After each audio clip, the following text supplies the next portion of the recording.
Dan pemirsa pagi hari ini sudah hadir di studio Ideactional ada Bapak Yahya Setiatmaja, Presiden Direktur dari PT Bank Sentral Asia Tbk. Selamat pagi Pak Yahya, apa kabar? Selamat pagi, Prisa. Terima kasih banyak Selamat untuk pagi. waktunya pada pagi hari ini Pak Yahya. Terima kasih kembali. Kinerjanya cemerlang di tahun 2022. Memang banyak bank juga yang membukukan kinerja rekor, termasuk BCA 29% adalah rekor tertinggi sepanjang sejarah BCA ya. Iya, betul sekali. Rahasianya apa Pak Yahya? Ya gini, ada beberapa hal. Kita sejak dahulu berusaha merubah tabungan itu dari awalnya menabung menjadi transactional account. Nah, sehingga orang nggak perlu lagi bunga yang terlalu tinggi, yang perlu kenyamanan ya. Dan ini menjadikan cost of fund kita relatif murah meskipun kita harus sedia tunai, harus sedia ATM dan lain-lain ya, itu kompensasinya. Tetapi dari segi cost of fund termurah. Nah, itu pertama. Karena cost of fund termurah, kita bisa memilih kredit-kredit mana yang relatif baik dengan interest rate yang cukup menantang dan sangat murah lah. Seperti KPR, KKB contoh ya. Di mana-mana naik kita malah turun sedikit ya. Nah, ini membuat quality loan kita bagus. Sehingga NPL juga kecil. Cost of fund murah, NPL kecil. Nah, dengan demikian kredit growth kita juga tahun lalu saya pikir di atas industri sedikit ya. Sekitar 11,7%. Nah, artinya dari volume itu kita juga bertambah. Nah, ini semua mendapatkan suatu income yang bagus dari segi interest plus dari fee base. Fee base kita karena banyak sekali transaksi-transaksi, mungkin sehari rata-rata ya sekitar 66 juta. Bahkan kalau lagi akhir bulan, dekat-dekat hari libur misalnya, itu bisa sampai 140 juta transaksi per day. Ya, jadi ini membuat memang kenyamanan, tetapi tentu ada beberapa payment-payment yang ada fee-nya kan. Nah, itulah mungkin menjadi satu fee base tambahan bagi BCA.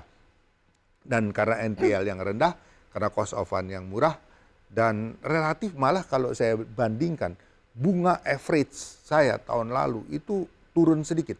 Tetapi dari placement kita beli SBN, kan pemerintah juga butuh bantuan untuk SBN-nya ya, obligasi pemerintah itu dibeli ya, karena untuk pembiayaan APBN. Nah, banyak pemain asing yang keluar, kita masuk malah. Nah, di situ kenaikan bunganya cukup tinggi.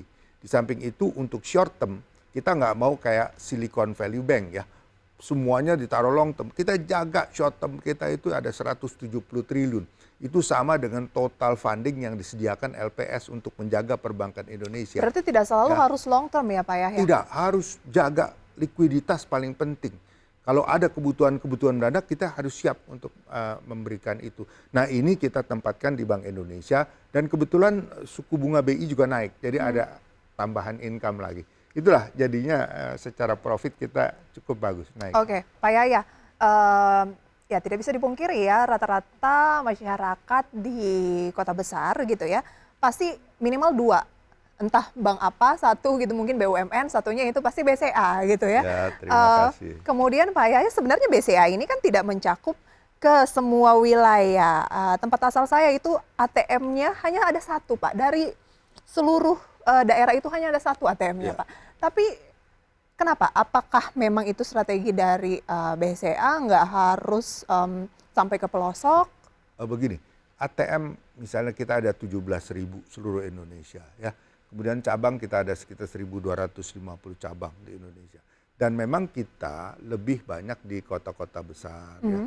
Tetapi di kabupaten juga banyak kita hadir gitu ya.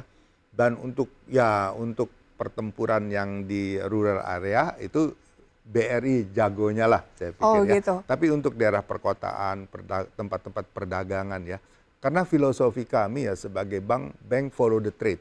Di mana ada trade, di mana ada mulai bisnis, di situ bank harus masuk dan kita dukung. Karena menurut saya ya, industri perbankan bukan hanya financial intermediasi. Kalau financial intermediasi itu hanya terima dana, lalu melepas dana ya, kayak broker. Nah, fungsi lain perbankan itu adalah payment system. Payment system itu layaknya seperti urat darah di tubuh kita. Itu menghubungkan dari otak, ginjal, paru, jantung.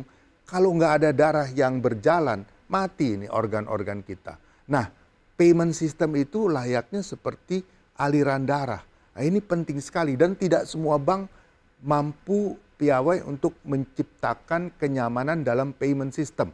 Nah, kenapa saya bilang di perdagangan? Kalau namanya orang dagang, pasti salah satu unsur pokoknya adalah payment system. Nah, disitulah kita hadir, memberikan kenyamanan, kemudahan, ya.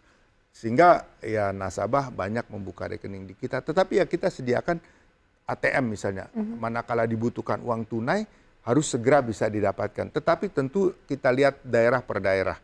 Kalau memang itu daerah membutuhkan banyak penarikan tunai ya, itu pasti kita sediakan. Nah ini kan masuk sudah bulan puasa, selamat untuk yang berpuasa.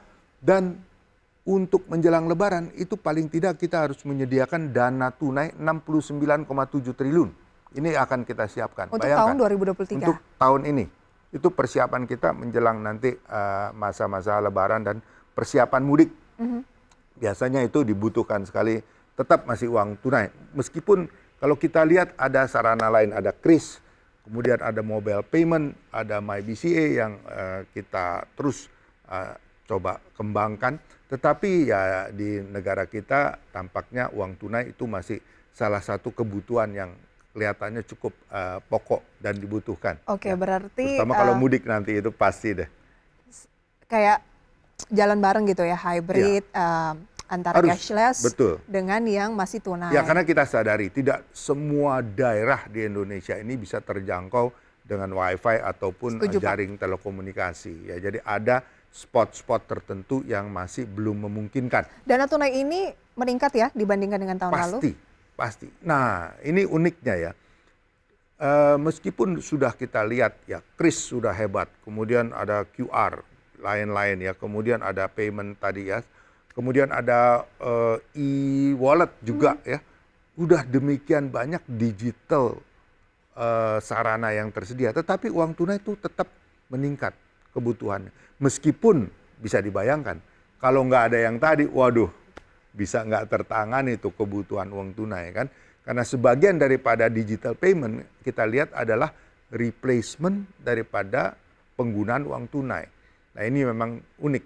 Tetapi kita merasakan tetap meningkat meskipun bisa terkendali lah katakan ya dengan adanya digital payment yang luar biasa di Indonesia ini. Oke, ada strategi atau inovasi baru mungkin ya dari BCA Pak, yaitu pembayaran hingga nominalnya itu Rp1. Nanti bisa dijelaskan lebih jauh Pak, untungnya untuk BCA tuh apa gitu? Oh begini. Kita jeda dulu Pak ya, ditahan Iya, dulu. baik. Oke. Dan pemirsa jangan beranjak dari tempat Anda, perbincangan bersama dengan Presiden Direktur dari BCA akan kami lanjutkan di segmen berikutnya.